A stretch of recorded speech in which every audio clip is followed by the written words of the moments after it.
दोस्तों हर हर महादेव। यह स्कंद पुराण के महेश्वर खंड के केदार खंड का 34वां अध्याय। अध्याय 34। शिव पार्वती से पासों के खेल में हार जाते हैं। लोमाशा ने कहा, ब्रह्मांड के स्वामी, देवों के स्वामी, अनेक गणों और महान देवता वीरभद्र की संगति में कैलाश पर निवास करते हुए राज्य करते थे। रुद्र के साथ इंद्र आदि ऋषिगण और देवता भी थे। ब्रह्मा उनकी स्तुति में लगे हुए थे। विष्णु वहां सेवक की तरह खड़े थे। देवों के समूह के साथ इंद्र ने भी उनकी सेवा के कर्तव्यों को पूरा किया। चंद्रदेव छत्र और वायुदेव चौरियां उठाने वाले बन गए। जातवेद अग्नि देवता उनके स्थायी रसोइये थे। गंधर्व पिनाकधारी भगवान शिव के संगीतकार, भाट और स्तुतिकार थे। अनेक विद्याधर तथा देवकन्याओं के समूह उनके आगे आगे नृत्य करते थे। इस प्रकार भगवान शिव कैलाश पर्वत पर बिना किसी संदेह या भय के राज्य करते थे। उनके साथ उनके पराक्रमी पुत्र गणेश और स्कंद तथा गिरिजा भी थी। वे इधर उधर घूमते रहते थे, सबका निरीक्षण करते थे। देवताओं के महान शत्रु दुष्ट शक्तिशाली दैत्य अंधक को उसने अपने त्रिशूल से छेद दिया और उसे बहुत समय तक आकाश में रखा। उन्होंने हाथी के रूप में असुर का वध किया और उसकी खाल उतारी, जिसे बाद में उन्होंने अपना दिव्य वस्त्र बनाया। तीनों पूर्व राक्षस त्रिपुरा का दहन उन्होंने ही किया था। भूतों जीवों की रक्षा के लिए भगवान विष्णु को देवता मानकर वे सभी अंगों से सुंदर और चमक रहे थे। एक बार उनको देखने की इच्छा से दिव्य दृष्टि वाले श्री नारद जी चंद्रमा के समान श्वेत उत्तम कैलाश पर्वत पर गए। महान सुधा गंगा से सेवित उस महान अद्भुत लक्षणों वाले तथा कपूर के समान श्वेत उस अत्यंत शक्तिशाली पर्वत को देखकर नारद जी आश्चर्यचकित हो गए। वे गंधमादन पर्वत में प्रवेश कर गए। गंधमादन पर्वत अनेक अद्भुत विशेषताओं से युक्त था। वह सूर्य के मणियों से चमक रहा था। उसमें महान वैभव था और वह विद्याधरी युवतियों से भरा हुआ था। वहां बहुत से कल्प वृक्ष थे, जिनके चारों ओर लताएं लिपटी हुई थीं।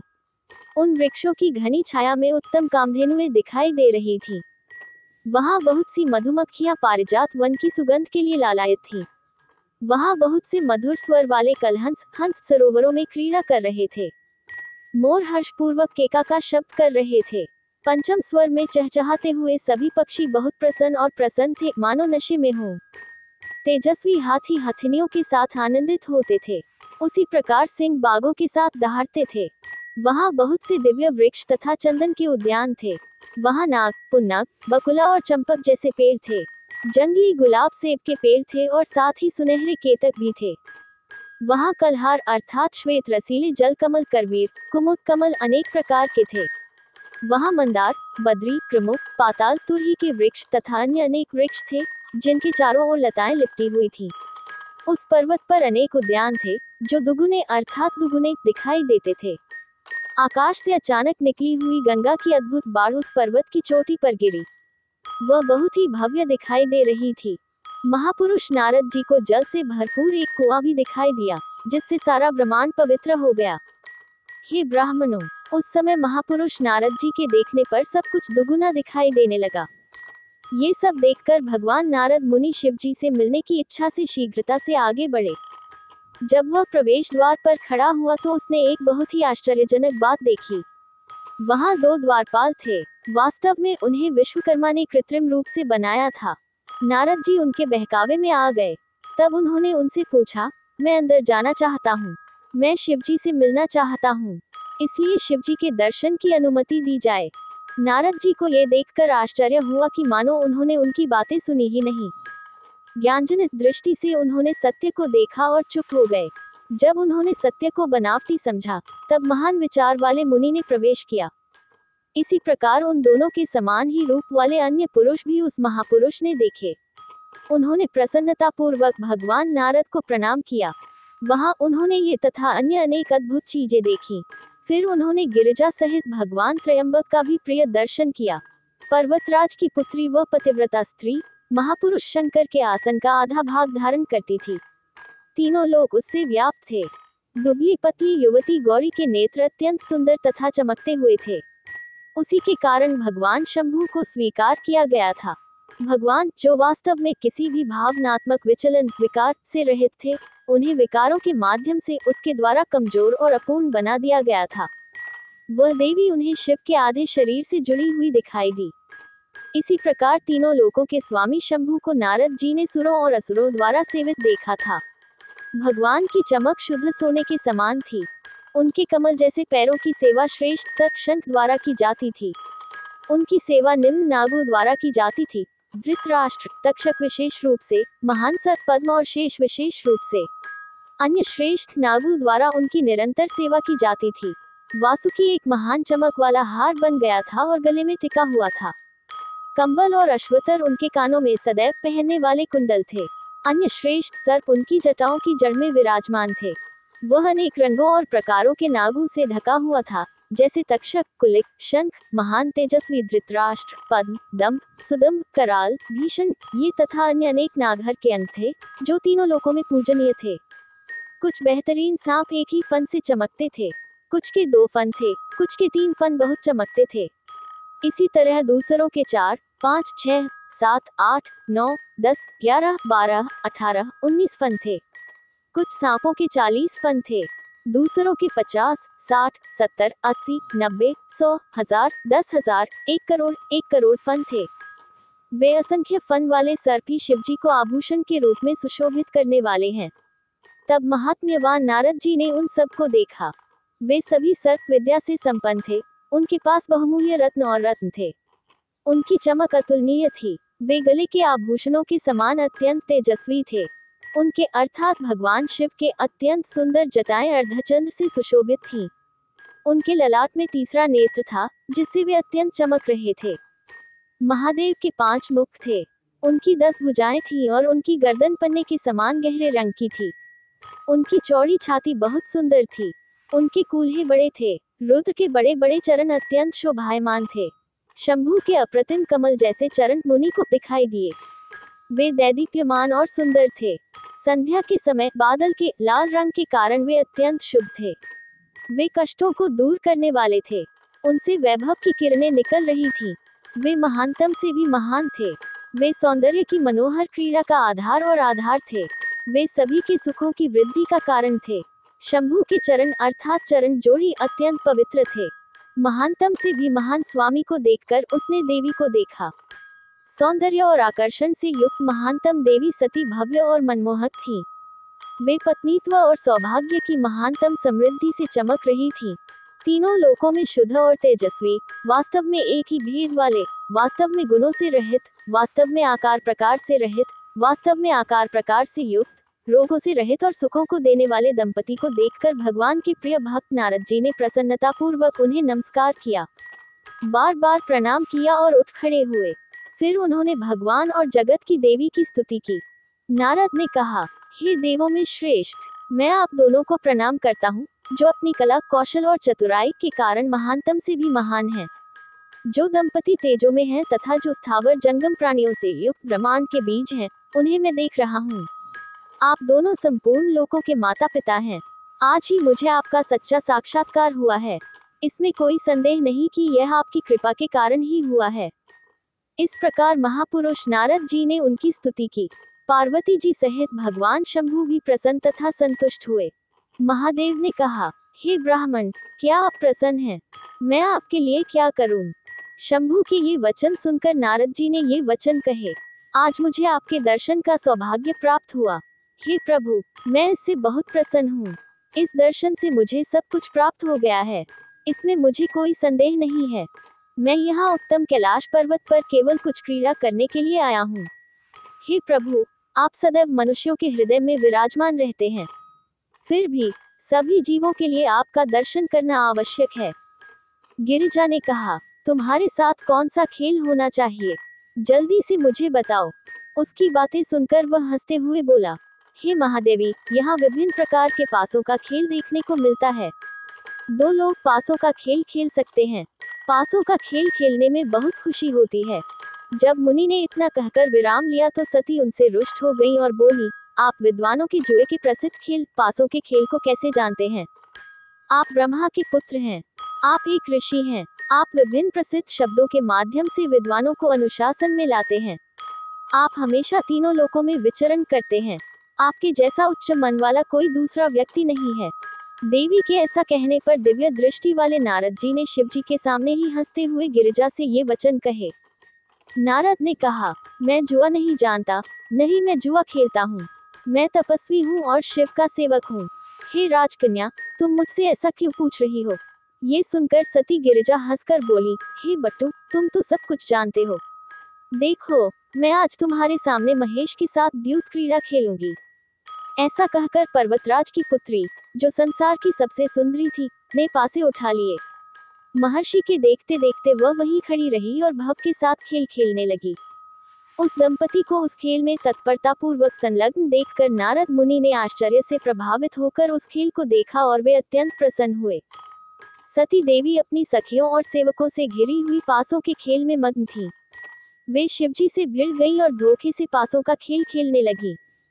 उसने घोर छल से दाव लगाया और जब शिवजी ने उस पर मुस्कुराकर दर्शन दिए तो भवानी को पराजित कर दिया। शिवजी के साथ नारद जी भी उस पर व्यंग्यपूर्वक हंसे। ये देखकर कि वह जुए में हार गई है और नारद जी की व्यंग्यपूर्ण हंसी तथा अपमानजनक बातें सुनकर पार्वती अत्यंत क्रोधित हो गईं। उन्होंने शीघ्रता से उसे उत्तर देने के लिए उसकी गर्दन पकड़ ली और उसे बाहर निकालने का प्रयत्न किया। गिरिजा के दोनों शिखामणि सुंदर चमक रहे थे। क्रोध में भी सुंदर उनका तेजस्वी मुख हर ने बार बार देखा, बड़ी प्रसन्नता से। फिर उन्होंने पासों का खेल खेला। गिरिजा ने लोकों के उपकारक शंकर से कहा, मैं खेल हार गई हूँ। दांव पहले ही लग चुका है, अन्यथा नहीं। अब आप क्या दांव लगाने जा रहे हैं, ये बता दिया जाए। तब 3 नेत्रों वाले भगवान ने पार्वती से कहा, हे भवानी, तुम्हारे लिए यह महान आभूषण, मेरा प्रसिद्ध शिखा रत्न, अर्धचंद्र, महान हार तथा कुंडल की जोड़ी दांव पर लगाई जा रही है। हे दुबली पतली स्त्री, मैं तुमसे पराजित हो जाऊं और ये आभूषण तुम आसानी से ले लो। फिर शंकर के साथ पासा का खेल पुनः शुरू हुआ। इस प्रकार वे दोनों जुआ खेलने में माहिर थे और खेलते रहे। तब शंकर, जिन्होंने बहुत से आभूषण दांव पर लगा रखे थे, भवानी से हार गए। अत्यंत सुंदर गौरी ने हंसकर शंकर से कहा, हे शंकर, जो दांव आप हार गए हैं, उसे अब मुझे दे दीजिए। तब महेश ने हंसकर ये सत्य वचन कहे, हे कृषिकाय, मैं तुमसे सचमुच पराजित नहीं हुआ हूँ। इस पर विचार करो। मैं सभी जीवों के लिए हर तरह से अजेय हूँ। इसलिए, हे पतिव्रता स्त्री, ये शब्द कभी नहीं बोलने चाहिए। जितना चाहो उतना जुआ खेलो, मैं एक बार फिर जीत जाऊंगा, देखो।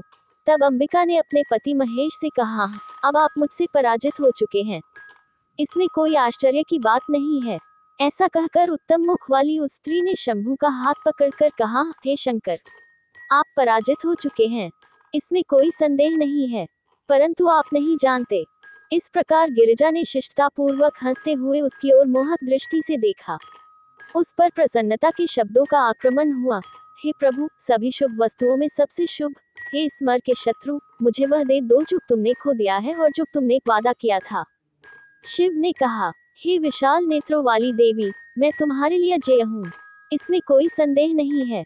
जो कुछ अहंकार में कहा गया था, उस पर सत्यता से विचार करो। उसके शब्द सुनकर वह हंसी और बोली, हे प्रभु, महादेव सचमुच सबके लिए अजेय हैं, लेकिन मेरे ही हाथों तुम पासों के खेल में हार गए हो। तुम्हें कुछ भी पता नहीं है कि क्या करना चाहिए और क्या नहीं करना चाहिए, और न ही तुम्हें ये पता है कि क्या कहना चाहिए। इस प्रकार जब वे दोनों आपस में बहस कर रहे थे, तब श्रेष्ठ मुनि नारद जी ने हंसते हुए ये शब्द कहे। नारद ने कहा, हे कानों तक फैली हुई बड़ी बड़ी आंखों वाली देवी, जगत के मंगल के लिए अनुकूल वचन सुनो। क्या ये भगवान महान भाग्यशाली लोगों में सबसे श्रेष्ठ तुम्हारे द्वारा पराजित हुआ? तुम झूठ क्यों बोलती हो? देवों के सबसे महान पिता महादेव वास्तव में अजेय हैं। उन्हें अरूप, निराकार, सुरूप, सुंदर रूप वाला और रूपतीत सभी रूपों से परे कहा जाता है। वह एक और एकमात्र है, वह सर्वोच्च है, वह प्रकाशमान वस्तुओं का तेज है। शंकर तीनों लोकों के स्वामी हैं, वह ब्रह्मांड की आत्मा है, वह लोकों के कल्याण करता है। हे देवी, वह आपसे कैसे पराजित हो सकता है? उसे तीनों लोकों में कोई भी पराजित नहीं कर सकता। हे सुंदर मुख वाली देवी, आप अपने स्त्री स्वभाव और भावनाओं के कारण शिव को नहीं जानती। नारद जी के ऐसा कहने पर पार्वती जी अत्यंत क्रोधित हो गईं और ईर्ष्या से उत्तेजित होकर उन्होंने ये निंदा भरे शब्द कहे। पार्वती ने कहा, हे ब्रह्मा के पुत्र, चंचलता से कुछ भी नहीं बोलना चाहिए। आपको प्रणाम है। हे देव मुनि, मैं आपसे डरता हूँ, आपका कल्याण हो, चुप रहो। हे देव ऋषि, आप शिव की इतनी अधिक प्रशंसा क्यों करते हैं? मेरी कृपा से ही शिव का जन्म हुआ, जिन्हें ईश्वर कहा गया है। इसमें कोई संदेह नहीं है कि वे मेरे द्वारा ही प्रतिष्ठित हुए हैं। ऐसी अनेक निंदा सुनकर नारद जी चुप हो गए। ऐसी स्थिति उत्पन्न देखकर भृंगी ने ये वचन कहे। भृंगी ने कहा, हे सुंदरी, तुम्हें बहुत अधिक बात नहीं करनी चाहिए। हे सुंदर कमर वाली महिला, मेरे स्वामी अजय हैं और उनमें कोई दोष नहीं है। हे सुंदर मुख वाली, तुम में केवल स्त्रियोचित स्वभाव है। तुम उस भगवान को नहीं जानती जो महानतम से भी महान है। हे भवानी, तुम पहले काम को अपने सामने रखकर महान भगवान उग्र के पास आई थी। क्या तुम्हें कभी यह याद आया है? क्या तुम्हें याद है कि पिनाकधारी भगवान ने पहले क्या किया था? हे सुंदरी, हमें बताओ यदि ऐसा है। निसंदेह कामदेव ने अनंत शरीरहीन बना दिया था। तुम्हारे पिता, उस पर्वत का उद्यान जला दिया गया था। तत्पश्चात महानतम से भी महान स्वामी शिवजी को आपने प्रसन्न किया। भृंगी के ऐसा कहने पर वह अत्यंत क्रोधित हो गई। महेश के सुनते ही उस क्रोधित स्त्री ने भृंगी से ये शब्द कहे। पार्वती ने कहा, हे भृंगी, ये शब्द पक्षपातवश मुझसे कहे गए हैं। हे मूर्ख, तुम शिव के प्रिय हो, इसीलिए तुम में ये भेदभाव है। हे मूर्ख, मैं शिव स्वरूप हूँ। शिव मुझ में स्थायी रूप से स्थित हैं। फिर तुम शिव और शिवा में भेद बताने वाले शब्दों का प्रयोग कैसे कर सकते हो? पार्वती जी द्वारा कहे गए वे मंगलकारी वचन भृंगी ने सुने। क्रोधित भृंगी शिवजी के सामने पार्वती जी से बोले, अपने पिता दक्ष के यज्ञ के समय शिवजी की निंदा तुमने सुनी थी। अप्रिय तथा चिंताजनक बातें सुनने के कारण तुमने उसी क्षण शरीर त्याग दिया था। हे दुबले शरीर वाली महिला, अब तुमने उत्तेजना में आकर क्या किया है? क्या तुम किसी ऐसे व्यक्ति को नहीं जानती जो शिव की निंदा करता है? हे सुंदर रूप वाली स्त्री, तुम पर्वतों में श्रेष्ठतम पुरुष के गर्भ से कैसे उत्पन्न हुई? हे सुंदर कमर वाली स्त्री, घोर तपस्या के कारण तुम्हें किस प्रकार महान कष्ट सहना पड़ा। अब तुम में शिव के प्रति प्रेम सहित भक्ति नहीं रही। हे दुबले पतले अंगों वाली देवी, तुम शिव की प्रियतमा हो, इसलिए मैं तुमसे ऐसा कह रहा हूँ। तीनों लोकों में शिव से बढ़कर कुछ भी नहीं है। हे सुंदर रूप वाली देवी, तुम्हें शिव के प्रति प्रेम सहित भक्ति रखनी चाहिए। हे महान देवी, हे परम भाग्यशाली लोगों में सर्वश्रेष्ठ, आप भक्त हैं। आपने उन्हें तपस्या के माध्यम से प्राप्त किया है, इसलिए उनकी सेवा निष्ठापूर्वक की जानी चाहिए।